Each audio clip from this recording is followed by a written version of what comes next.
사랑하는 성도 여러분, 참 힘들고 혼란스러운 시기가 계속되고 있지만 주님의 평화와 하나님의 은혜가 여러분의 삶 가운데 늘 함께 하시기를 주님의 이름으로 축복합니다. 여러분, 오늘 말씀에서 토머스 아 켐피스 수도사는 이렇게 말씀하고 있습니다. 7장 겸손으로 숨은 은혜에 대하여에서 내 아들아, 여기서 이 기도 중에 하나님의 음성, 주님의 음성을 들은 것을 기록한 것이죠. 내 아들아, 그대는 자만하지 말 것이며 자만스럽게 말하지도 말 것이며 자만스럽게 생활하지도 말라. 오히려 자신을 겸손히 지키고 은혜 받을 자격이 없는 은혜를 받은 것처럼 생각하면서 두려워할 줄 알라라고 권면을 하고 있습니다. 영적 삶의 진보는 위로의 은혜를 받고 있을 때 이루어지는 게 아니라 오히려 겸손과 자기 부정과 인내로서 은혜가 나에게서 물러난 상황을 잘 견뎌낼 때, 그리고 그런 상황에 처해도 기도하는 일에 게으르지 않고 늘 행하여 경건의 시간을 소홀히 여기지 않을 때 이루어진다라고 말하고 있습니다.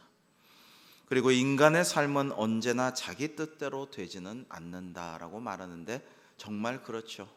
우리 뜻대로 내 뜻대로 되는 것이 얼마나 있습니까? 자녀 손들이 내 뜻대로 다 되던가요? 여러분, 그래서 오늘 말씀 예레미야 10장 23절에서 여호와여, 내가 알거니와 사람의 길이 자신에게 있지 아니하니 걸음을 지도함이 걷는 자에게 있지 아니하니이다라는 말씀을 주셨고요. 여러분, 로마서 9장 16절을 같이 한번 읽어보실까요?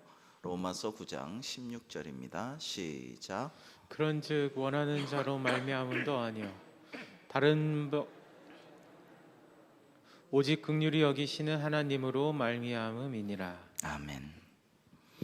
여러분, 그래서 다만 인간의 삶은 하나님께서 뜻대로 주장하시고 위로도 해주시고 원하시는 만큼 하나님이 주시는 만큼 원하시는 것을 우리에게 주시는데 그건 역시 마음에 흡족하신 정도이지 절대 그보다 많이 주시지는 않는다라고 말씀을 하고 있는데 우리가 살아가면서 이거 너무나 느끼지 않습니까?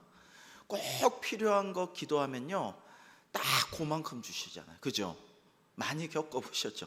좀 더 주시지, 좀 이걸로 기분도 내고 좀 쏘고 좀 이걸로 좀 기왕 주시는 거 좀 넉넉히 주셔서 참 좀 행복하게 좀 누렸으면 좋겠다 하지만 정말 기도한 만큼 딱 그만큼 채워주시는 걸 우리는 너무 많이 느끼죠. 하나님의 뜻이 다 있는 겁니다. 그죠? 그래, 우리는 많이 이거를 겪으면서 살아요. 믿는 사람들은 자신의 믿음 있는 생활이 은혜를 입는다고 경솔하게 행하는 사람들은 우쭐하여 하나님이 원하시는 것보다 훨씬 큰 일을 하려다가 그만 순식간에 하나님의 은혜를 잃어버린다. 여러분, 저는 선줄로 생각하거든 넘어질까 조심하라 라는 말씀이 너무 귀해서 늘 생각하면서 자기 자신을 좀 돌아보려고 애를 많이 씁니다. 여러분, 우리가 잘 나갈 때 조심해야 돼요. 늘 넘어지고 깨지고 다치는 것은 내가 잘 나간다, 내가 이만하면 됐다, 내가 건강하다, 누가 나한테 함부로 하랴, 이럴 때 사람이 무너지고 시험에 들고 유혹에 당하고 넘어지지, 조심하고 두려워하고 아주 정말 세심하게 살피고 어려울 때 진짜 시험이 드는 게 아니에요. 그래서 여러분, 지난 주일날 당회할 때 우리 사랑하는 당회원 여러분과 잠시 말씀 나눴는데요. 우리 시편 131편 말씀, 다윗의 시인데 이 대단한 용사 시인, 하나님이 사랑하는 다윗이 성전에 올라가는 노래를 지었죠. 많이 지었죠. 근데 다윗은 성전을 지을 수 없었어요. 그게 그의 최대의 삶의 보람이었고 원하던 목표였지만 하나님이 너는 손에 피를 많이 묻힌 군인이므로 너는 못 지어, 네 아들에게 해라. 그래서 다 준비만 시키고 못했어요. 그러나 성전에 올라가는 노래를 미리 지어 찬양하고 불렀어요. 여러분, 시편 131편 1절로 3절 전체죠. 우리 같이 한번 읽어보겠습니다. 뜻을 음미하면서 시작. 여호와여, 내 마음이 교만하지 아니하고 내 눈이 오만하지 아니하오며 내가 큰 일과 감당하지 못할 놀라운 일을 힘쓰지 아니하나이다. 실로 내가 내 영혼으로 고요하고 평온하게 하기를 젖된 아이가 그의 어머니의 품에 안씀 같게 하였나니 내 영혼이 젖된 아이와 같도다. 이스라엘아, 지금부터 영원까지 여호와를 바랄지어다. 아멘. 여러분, 그래서 이 시편 131편에서 다윗의 성전에 올라가는 노래는 내 마음이 교만하지 않고 내 눈이 오만하지 않고 큰 일을 감당하지 못할 놀라운 일을 내가 하려고 힘쓰지 않는다라고 하나님께 고백하고 있어요.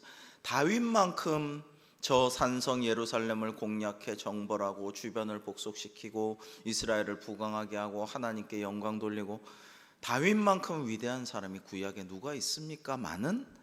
다윗은 이렇게 말해요. 단지 하나님께서 원하시면은, 하나님의 뜻에 순종하면은 이런 일도 이루어지고 저런 일도 성취하는 것이고, 내가 뭐 큰 일을 하려고 하는 게 아닙니다라고 고백을 하고 있고요. 그리고 어머니 젖을 먹고 이제 그 품에서 곤히 잠든 아이와 같이 이스라엘아, 지금부터 영원까지 여호와만 바라고 하나님 안에서, 주님의 품 안에서 평안을 얻으라라고 권면을 하고 있습니다. 이게 다윗의 위대한 점입니다. 여러분, 그래서 토마스 아켄피스는 이렇게 말하고 있어요. 자기 자신을 지혜롭다고 여기는 사람들은 다른 사람들의 지도와 충고를 겸손히 받아들이지 않는다. 헛된 자만심과 더불어 많은 지식을 지닌 것보다는 겸손과 더불어 약간의 상식과 지식을 지니는 것이 훨씬 낫다라고 말합니다. 정말 귀한 말이죠. 여러분, 누구나, 목회자도 마찬가지, 우리 장로님도 마찬가지, 성도님들도 다 마찬가지, 정치 지도자도 마찬가지, 뭐 어떤 회사의 사장님, 회장님도 마찬가지, 다 마찬가지예요. 이렇게 하려고 애를 써야 돼요. 근데 자기가 지혜롭다고 생각하고 내가 똑똑하다고 생각하고 누가 나한테 충고를 하냐라고 생각하면요, 듣지를 않아요. 아무리 말해도 듣지를 않아요. 그렇게 되면 이제 위험하게 되는 것입니다. 여러분, 그래서 요즘 젊은 애들이 뭐 이런 말하죠. 하만, 하안 뭐 이런 말하죠. 하고 싶은 말은 많지만 안 한다는 거죠. 다 안 한다는 거죠. 지혜로운 말입니다. 무슨 일이든 완벽하게 하려 하지 말라. 무슨 말이든 네가 하고 싶은 말을 다 하려 하지 말라. 정조대왕은 이 말을 잘 이제 글로 써가지고 늘 그 말을 들여다보곤 했다고 해요. 우리 수원에 화성을 지은 정조대왕은 정말 대단한 사람이고 완벽주의자죠. 근데 완벽주의자다 보니까 그 말을 지혜롭게 잘 생각하고, 내가 너무 완벽하니까 너무 신하들도 닥달하고 진짜 꼼짝 못하게 얽매이고 완벽주의를 추구하다 보면은 다 지쳐나가 떨어질 텐데 조심하자. 그리고 막 신하들을 다 가르쳤거든요. 조선시대 이 경연이라는 것은 왕이 신하들에게 이렇게 같이 세미나를 하면서 유교 경전이나 정치, 도덕, 역사를 배우는 시간인데, 정조는 너무 똑똑해서 신하들을 가르쳤어요. 스승인 군주였어요. 근데 그렇게 하다 보니까 할 말을 내가 다 해버리면 안 되겠구나 라는 생각을 하고 굉장히 조심했다. 참 지혜롭다라고 할 수가 있습니다. 여러분, 오늘날도 우리는 이런 모습들을 뉴스를 통해서도, 오늘 현실에서도 보고 있죠. 자기가 아무리 똑똑하고 대단하고 뭐 하버드를 나왔건 뭘 했건 간에 할 말 다 하려고 하면 안 돼요. 토시 하나라도 지지 않으려고 하면 안 돼요. 굳이 아픈 사람들과 싸워가지고 자기가 이기려고 하면 안 돼요.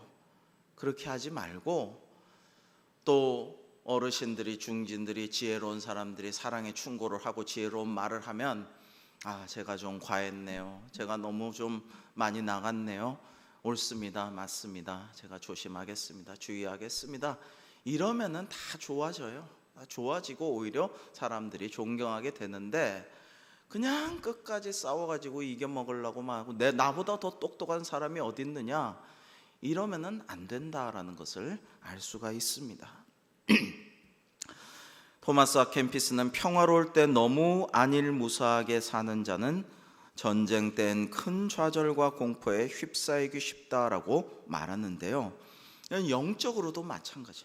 그죠? 우리가 한국 교회는 그간 어떻습니까? 그동안 세계적으로 유례 없이 부흥하고 성장하고 발전하고 부와 권세와 수많은 것들을 누리다 보니까 영적으로 안일하고 회개하지 않고 진짜 하나님의 말씀에 집중하지 않고 그렇게 하다가 위기를 닥치게 되었죠. 이제 영적 전쟁과 전투를 일상에서 치러야만 하는 지금 현실을 맞이했는데요. 우리 데살로니가전서 5장 6절의 유명한 말씀을 우리 같이 한번 읽어 보시겠습니다. 데살로니가전서 5장 6절의 말씀입니다. 시작. 그러므로 우리는 다른 이들과 같이 자주 말고 오직 깨어 정신을 차릴지라. 아멘. 여러분, 그러니까 다른 이들은, 세상 다른 사람들은 자고 있을지라도, 다 자고 있을지라도 우리 그리스도인은 말씀으로, 기도로 깨어 있어야 된다라는 것입니다. 세상 사람들이야 자고 있죠. 잠자는 영혼이죠. 자다가 죽는 거죠. 자다가 취생몽사라고 자다가 죽는 거예요, 그대로. 그러나 우리는 깨어 있어야 돼요. 깨어 있으면 어때요? 더 피곤하고 더 고단하고 남보다 더 괴로워하고 아파하고 더 마음이 상하고 상처도 있고 여러 가지로 힘들지만, 피곤하지만 깨어서 기도해야 돼요. 정신을 차려야 됩니다. 그래서 토마스 아 캠피스는 이렇게 권면하고 있어요. 그대 마음속에 열정이 불붙을 때는 그 열정이 사라질 때 어떻게 될지를 생각하는 것이 지혜롭다. 그런 일이 일어날 때는 열정이 되살아날 수도 있다는 것을 명심하라. 그것은 내가 그대에게 주의를 주고 내게 영광이 돌아오도록 하기 위하여 일시적으로 열정이 사라지도록 한 것이니라. 이것은 하나님께서 기도 중에 토마스 아 캠피스에게 주신 말씀을 우리에게 이렇게 전달하는 거죠.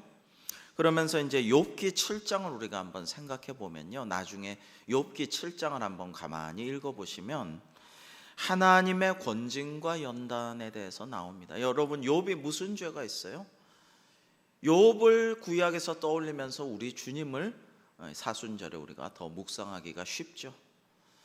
욥을 새벽기도 때마다 이렇게 그 기나긴 욥을 나눌 때마다 참 힘들고 좀 지치거든요. 마음이 힘들고, 이 욥의 고난은 언제 끝나나, 욥의 이 한은, 이 피맺힌 하나님 좀 나를 만나 주셔서 날 구원해 달라는 하나님께 대한 면담 요구가 언제 이루어지려나. 그리고 그 친구들이 대단히 훌륭한 친구들임에도 불구하고 계속 욥에게 네가 잘못했으니까 이 죄를 감당하려고 네가 이 고난 당하는 거 아니냐, 계속 이렇게 괴롭히는데 욥은 얼마나 마음이 힘들까, 이런 생각이 들지만은 7장에서도, 욥기 7장에서도 하나님의 권징과 연단에 대해서 나오거든요. 한번 여러분 읽어보시고 묵상하면 좋으실 것 같아요. 그래서 토마스 아 캠피스는 계속 말합니다. 만사가 언제나 그대 뜻대로 잘 되는 것보다 시험이 훨씬 더 유익하다. 여러분, 참 귀한 말씀이 아닙니까? 모든 게 잘 풀려서 이렇게 가다 보면요, 내가 잘난 것 같죠. 내가 대단한 사람 같고, 다 내가 잘하고 내가 노력하고 내가 남보다 더 고생해서 이렇게 된 것 같지만, 그러다가 유혹에 빠지고 시험에 빠지고 어느 순간 팍 꼬꾸라져서 못 일어나는 거예요. 그러나 시험이 훨씬 더 유익하다라는 말씀을 우리가 되새겨 볼 수가 있어야 돼요. 저도 돌아보면 뭐 하나 쉽게 지나간 게 없어요.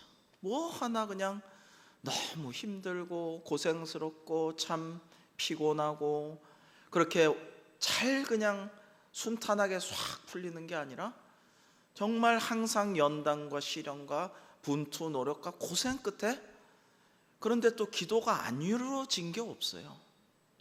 저나 또 사랑하시는, 기도해 주시는 분들이 간절히 기도한 게 안 이루어진 게 없어요. 근데 그 과정은 늘 힘들고 고생스럽고 훈련을 많이 받곤 했어요. 근데 그게 이제 돌아보면 하나님의 뜻이라는 거예요. 하나님의 연단하심이라는 거예요. 감사해야죠.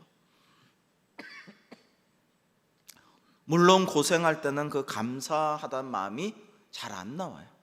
아이고 좀 이거 빨리 좀 지나갔으면 좋겠다. 주실 줄 믿습니다. 기도에 언제나와 같이 꼭 응답해 주실 줄 확실히 믿나이다. 그러나 언제까지입니까? 아유 힘듭니다.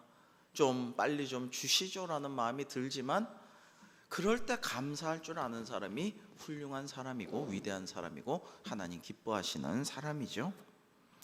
사람이 참된 겸손의 마음의 바탕을 두고 있고 하나님의 자애로우심을 한껏 누리며 하나님의 영광을 순수하게 추구할 때 비로소 사람은 진정한 가치를 지닌다라고 말하고 있습니다. 그런데 이렇게 하기가 참 어려운 것이죠. 우리 시편 85편 7절에서 12절을 한번 교독해 보실까요? 여호와여 주의 인자하심을 우리에게 보이시며 주의 구원을 우리에게 주소서. 내가 하나님 여호와께서 하실 말씀을 들으리니 무릇 그의 백성 그의 성도들에게 화평을 말씀하실 것이라. 그들은 다시 어리석은 그대로 돌아가지 말지로다. 진실로 그의 구원이 그를 경외하는 자에게 가까우니 영광이 우리 땅에 머무르리이다. 인애와 진리가 같이 만나고 의와 화평이 서로 입맞추어 있으며 진리는 땅에서 솟아나고 의는 하늘에서 굽어 보도다. 여호와께서 좋은 것을 주시리니 우리 땅이 그 산물을 내리로다. 아멘.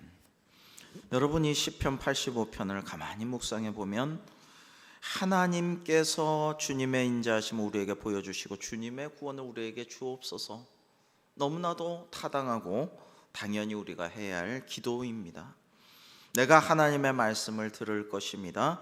화평을 말씀하실 것이므로 우리가 다 어리석은 대로 다시 돌아가지 말고 하나님 뜻을 쫓기를 원합니다라고 말하고 있는데 10절 이하 보시면 인애와 진리가 같이 만나고 의와 정의, 공의와 화평이 평화가 서로 입맞춘다. 세상에선 이게 잘 안 이루어져요. 정의를 말하면요 평화가 잘 깨지기가 쉬워요. 은혜롭게 화평하게 잘 합시다 하면 공의를 세우기가 어려워요. 그러나 이것은 하나님의 나라 하나님의 뜻에서는 이루어질 수가 있는 일이기 때문에 우리는 하나님께 구할 수밖에 없는 것이죠. 진리가 땅에서 솟아나고 의가 하늘에서 굽어볼 때에 하나님께서 좋은 것을 주시고 우리 땅이 그 산물을 내리로다. 여러분 우리 사는 세상에선 이게 다 이루어지기 힘들지만 우리는 언제나 이것을 추구하며 기도하며 주님께 간구하며 살아가야 하는 것이죠. 8장 하나님 앞에서 우리를 낮게 여김에 대하여 오늘 이 두 장만 우리가 말씀을 나누고자 하는데요. 7장이나 8장이나 앞으로 9장도 아니 그리스도를 본받아 전체가 겸손에 대해서 많이 말씀을 하시는 것을 알 수가 있어요. 주님 자만심은 아무리 작은 것이라도 모두 나 자신이 아무것도 아니라는 계곡 속에 휩쓸어 넣어 영원히 소생하지 못하게 하시고 주님께서 실로 아무것도 아닌 존재인 나를 보살펴 주시면 나는 즉시 강한 존재가 되며 새로운 기쁨으로 충만하게 될 것입니다. 여러분 시와 같은 아름다운 문구가 아닐 수 없습니다. 나는 언제나 내 자신의 무게로 아래로 빠져들어 가는데 어떻게 보면 수렁으로 빠져들어가는 거죠. 중력에 의해서 인간의 한계로 내가 당신으로 말미암아 이렇게도 갑자기 위로 솟구치게 되고 놀라운 은혜로 솟구친 나를 감싸주시니 정말 놀라운 일입니다라고 고백하고 있습니다. 영적인 고백이라고 할 수가 있죠. 나는 중력이 있으므로 자꾸만 내 자신의 내 자아의 무게로 아래로 떨어진다라는 거예요. 그래서 사람은 가만두면 아래로 떨어지게 되어 있어요. 그렇죠? 관성에 의해서 중력에 의해서. 그리고 여러분 이것은 제가 이 말씀을 묵상하면서 깨달은 건데 아까 선줄로 생각하면 넘어질까 조심하라 했지만 우리가 죄인의 길에 서지 아니하고 오만한 자리에 앉지 아니하라고 시편 1편에 말씀하셨지만 우리가 높은 데로 올라갈수록 어떻게 돼요? 높은 데로 올라갈수록 떨어지기 쉽고 높이 올라가 떨어질수록 크게 다쳐요. 그러니까 우리는 늘 높은 데로 올라갈수록 겸손하고 조심해야 되는 거죠. 하고 싶은 말 다 하고 살 수 없고 내 마음대로 할 수 없고 늘 주변을 배려하고 돕고 조심하고 그렇게 무게를 견뎌야 되는 거죠. 그래야 되는 것입니다. 그런데 그러한 나를 겸손해지면 겸손해질수록 어떻게 해요? 예언자들을 통해 하나님께서 주신 말씀 뭐예요? 우리가 낮게 낮아지면 낮아질수록 하나님께서 우리를 고양시켜줘요. 올려주시고 높여주시고 우리가 높을수록 하나님께서 낮추셔요. 그러니까 우리가 겸손하게 되면 하나님이 우리를 높여주시는 거죠. 하나님께로 가까이 올려주시고 또 품어주시는 거예요. 정말 나 자신만을 사랑한다면 나는 자신을 잃어버리게 될 것입니다. 그러나 당신만을 구하고 순수하게 사랑함으로 나는 나 자신과 당신을 다 같이 구하게 되었으며 그러한 사랑으로 더 철저하게 나 자신을 아무것도 아닌 것으로 여기게 되었습니다. 이것은 하나님의 7장에서 들려주신 내 아들아라고 주신 말씀, 주님의 음성에 대한 토마스 아켄피스의 이 응답이죠. 기도의 응답이 이렇게 나타난 말이죠. 우리 요한복음 12장 24절과 25절 주님께서 우리에게 주신 사랑의 말씀을 같이 한번 읽어 보시겠습니다. 시작. 내가 진실로 진실로 너희에게 이르노니 한 알의 밀이 땅에 떨어져 죽지 아니하면 한 알 그대로 있고 죽으면 많은 열매를 맺느니라. 자기의 생명을 사랑하는 자는 잃어버릴 것이요 이 세상에서 자기의 생명을 미워하는 자는 영생 보존하리라. 아멘. 여러분 그 어느 병실에 작자미상의 시가 실려 있는데 누가 썼는지 몰라요. 이분이 너무 겸손해서 그런지 이게 그렇게 내놓을 만한 시다운 시가 아니라고 생각해서 그랬는지 하여튼 작자미상의 시가 병실에 걸려 있는데 잠시 소개해 드리겠습니다. 그냥 단순한 시예요. 그러나 한번 음미해 보시면 좋겠습니다. 주님 때때로 병들게 하심을 감사합니다. 인간의 약함을 깨닫게 해주시기 때문입니다. 가끔 고독의 수렁에 내 던져주심도 감사합니다. 그것은 주님과 가까워지는 기회입니다. 일이 계획대로 안 되게 틀어주심도 감사합니다.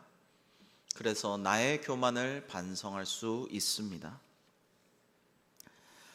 아들, 딸이 걱정거리가 되게 하시고 부모와 동기가 짐으로 느껴질 때도 있게 하심을 감사합니다.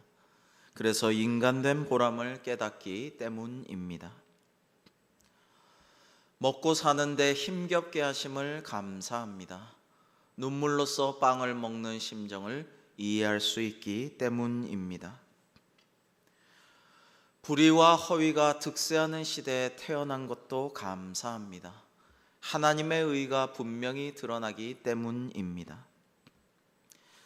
땀과 고생의 잔을 맛보게 하심을 감사합니다.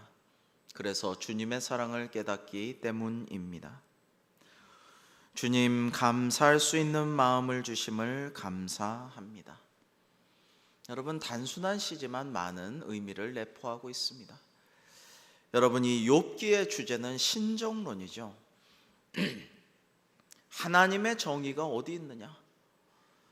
왜 의인은 고난당하고 억울한 누명을 당하고 아프고 병들고 힘들고 가난해야 하느냐? 왜 악인은 저렇게 형통하고 번성하고 떵떵거리며 살며 어려운 사람들을 괴롭히는데도 심판하지 아니하시느냐?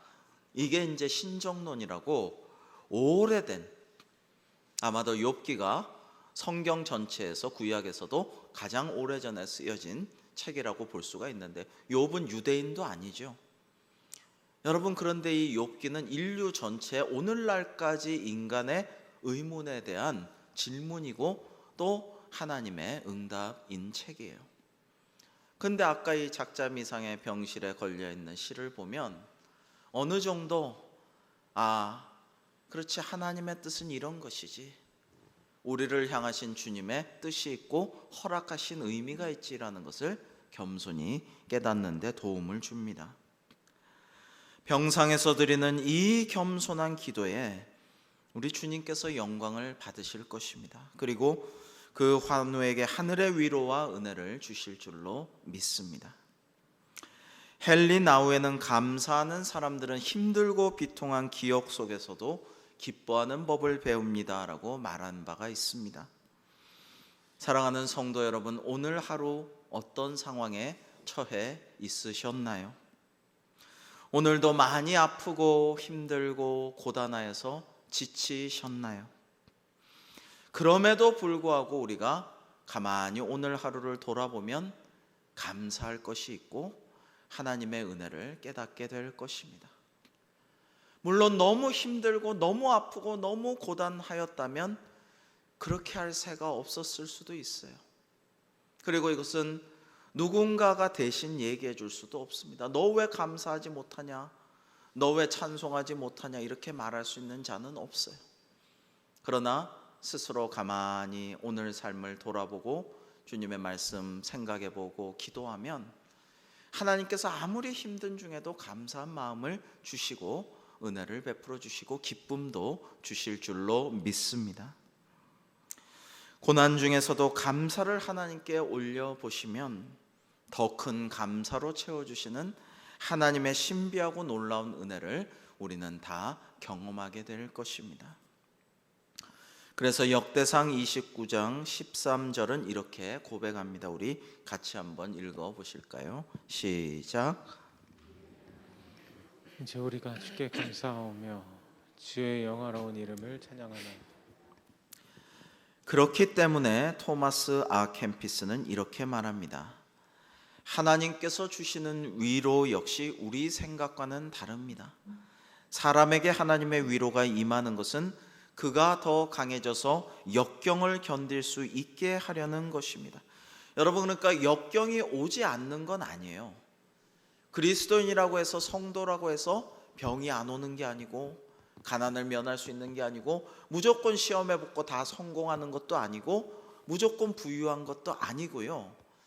역경과 고난과 시련이 우리를 피해가는 거 아니에요. 전쟁에서 총알이 나를 피해가는 거 아니에요.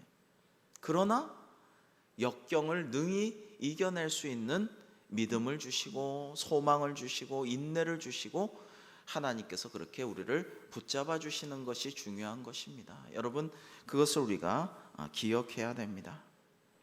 그 뒤에 유혹이 따라오는데 이는 그가 아무것도 자랑하지 못하게 하기 위해서입니다. 그러니까 유혹도 와요. 우리가 잘 이겨냈다, 성공했다, 내가 이제 든든히 섰노라 하면 그때 유혹이 와요. 꼭 성공할 때 유혹이 오지 분투 노력할 때 유혹이 오는 게 아니에요. 그러므로 그대는 마귀와 싸우려는 마음을 멈추지 마십시오. 성도의 삶이란 뭐예요? 고난 가운데 분투 노력하고 환난 가운데 인내를 찾고 그 가운데 연단받아 소망을 구하고 기도하고 할 때에 하나님의 위로가 임하여서 회복하게 되고 이제 좀 괜찮아졌다 하면 어김없이 마귀의 유혹이 오고 시험이 오고 그러면 그걸 또 극복하면서 성장해가고 우리는 계속 그런 것이죠. 토마스 아 캠피스는 왜 이토록 그리스도를 본받아 전체에서 겸손을 강조하는 것일까요? 그것은 하나님을 높이고 자신을 낮추는 것이야말로 바로 우리 주님 예수님의 모범을 따라서 그리스도를 본받아 사는 길이기 때문입니다. 저는 그렇게 봅니다. 온유하고 겸손하신 주님의 멍에를 메고 주님께 배워가면서 살아가야 하는데 그러려면 겸손하고 늘 자기를 쳐서 주님의 말씀에 복종하며 노력해야 하는데 이 수도사는 이 그리스도를 본받아라는 책에서 하고 싶은 우리에게 간절히 전하고 싶은 메시지는 그게 굉장히 중요하다라는 것입니다. 여러분, 러시아의 푸틴은 자기가 굳게 선 줄로 생각하고 누가 나를 넘어뜨리랴 하고 전쟁을 일으켰을 거예요. 그러나 그도 분명 넘어질 수 있음을 지금 이 전쟁은 보여주고 있습니다. 여러분, 시진핑은 원래 그 아버지 때부터 그 본인도 역경을 이겨내고 부정부패가 전혀 없었고, 중국은 부정부패가 어마어마하게 만연했고, 시진핑이 집권하기 전에는 뭐 고위 공직자들은 다 얼라이라고 해서 공산당 간부들이 수많은 첩을 두고 나쁜 짓을 하고 그렇게 막 엉망이었어요. 근데 시진핑이 들어와서 모든 거를 청산하고 척결하고 엄격하게 막 이렇게 하고 막 성장하고 이러니까 부강해지고, 이제 미국하고 드디어 이제 한판 뜨자. 등소평은 이제 조용하게 회광양회라고 빛을 감추고 조용히 조심스럽게 우리 힘을 하면서 미국을 자극하지 말자 이랬지만, 이제 시진핑은 미국하고 한번 붙어보자 이런 패권주의로 나가게 된 거죠. 너무 자신 있고 발전하고 나는 흠이 없다 이런 생각을 하니까. 그래서 어떻게 돼요? 독재자의 길을 가게 되죠. 어느덧 등소평을 넘어서 모택동보다도 더 독재자의 길을 간다라고 지금 완전히 평가가 바뀌게 됐어요. 왜? 너무 자신만만하고 나는 흠이 없고 내가 하는 건 다 옳고 내가 이만큼 중국을 미국과 싸울 만큼 만들었는데 라고 생각하니까, 그러니까 교만하여서 이렇게 되고 마는 것이죠. 푸틴도 마찬가지예요. 최근에 아카데미상 수상식에서 나무조연상을 수상한 가수 겸 배우 윌 스미스가 아내에게 농담을 한 코미디언의 뺨을 전 세계인들이 생방송으로 보고 있는데 가가지고 뺨을 그냥 주먹으로 날려버리고 막 아주 심한 욕을 또 계속해서 하고, 이게 전 세계인들이 다 생방송으로 보게 되었어요. 물론 그 코미디언이 머리에 탈모증으로 어쩔 수 없이 삭발을 한 아내를 놀린 것은 잘못입니다. 그러나 거기에 그 전 세계인들이 보는 그 시상식에서 폭행을 주먹을 휘두른 것은 분명히 또 잘못되었다고 할 수 있죠. 근데 그걸 보면서 이런 속담이 생각이 났어요. 어떤 사람이 또 인용한 말인데, 악마는 내가 가장 높은 곳에 있을 때 찾아온다라는 말입니다. 악마는 네가 가장 높은 곳에 있을 때 찾아온다라는 말을 이 윌 스미스에게 적용할 수가 있는 것 같아요. 왜냐하면 그의 배우 생활 중 가장 높은 곳에 서서 오스카 나무주연상을 탄 바로 그날에 전 세계 앞에서 공개 폭행을 한 악마의 시험에 들어버렸어요. 참지 못하고 그걸 항의하거나 취소하라고 정중하게 얘기할 수도 있고 다르게 표현할 수도 있는데, 그냥 유혹의 시험에 넘어가서 씻을 수 없는, 돌이킬 수 없는, 이미 그렇게 한 걸 어떻게 할 수 없는 상황이 되었어요. 그런 것을 보면서 누구나 잘못할 수는 있습니다. 누구나 인간은 죄를 지을 수 있고 범죄하고 잘못할 수가 있고 실수할 수가 있어요. 그러나 중요한 것은 그 다음이죠. 실수하고 잘못한 다음에는 교만하여 겸손하지 못하고 회개하지 않고 잘못한 길을 계속 고집하면 쇠락하고 망하게 되는 거예요. 어떨 때는 급전직하게 돼요. 추락하는 것은 날개가 없다는 말처럼 그냥 뚝 떨어져서 갑자기 추락할 수도 있어요.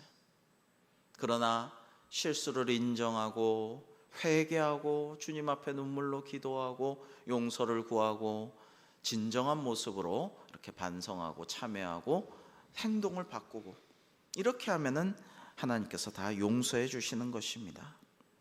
그러므로 우리에게는 겸손과 함께 모든 것을 하나님께 다 맡기는 순수하고 담대한 믿음이 또한 요청됩니다. 그래서 솔로몬은 전도서의 결론을 이렇게 말하고 있습니다. 오늘 마지막 말씀으로 전도서의 결론, 전도서 12장 13절과 14절을 함께 읽겠습니다. 시작. 이래 결국을 다 들었으니 하나님을 경외하고 그의 명령들을 지킬지어다. 이것이 모든 사람의 본분이니라. 하나님은 모든 행위와 모든 일을 선악간에 심판하시리라. 아멘. 여러분, 정말 중요한 것은 이것이에요. 하나님을 경외하고 주님의 명령, 주님의 말씀을 지키면 그러면은 돼요. 그런데 때로는 그것을 무시하고 못 읽은 척, 못 들은 척하고 잊어버린 척하고 또는 실제로 까맣게 잊어버리고 하나님의 말씀을 준행하거나 순종하지 않는 데서 문제가 생기는 거죠. 하나님은 우리 문제의 모든 답을 성경에 다 주셨어요. 우리에게 계시해 주셨어요. 말씀해 주셨어요. 이 코로나의 위기도 하나님 뜻대로 하나님 말씀대로 순종했다면 오지 않았을 것이고, 그 말씀대로 회개하고 준행하면은 극복할 수 있는데, 그렇게 하지 아니하니까 위기는 지속되는 거예요. 위기는 지속됩니다. 지금 해외여행 하여튼 어마어마하게 보복 여행이라고 뭘 보복한다는 거예요. 그동안 3년째 해외여행 못 간다는 것을 누구한테 복수하겠다는 것입니까? 비행기가 한번 뜨면 어마어마한 기름이 소모되고 대기가 오염되면서 엄청난 환경의 파괴가 일어나게 됩니다. 그래서 독일 사람들이나 북유럽 사람들은 돈이 있어도 될 수 있으면 비행기를 안 타고 굉장히 그 기름이나 환경 파괴를 안 하려고 애를 많이 쓴다고 해요. 참 훌륭한 모습, 우리가 본받아야 될 모습입니다. 여러분, 회개하지 아니하면 안 돼요. 하나님의 말씀에 순종하지 아니하면 이 위기를 넘어서고 극복할 수가 없어요.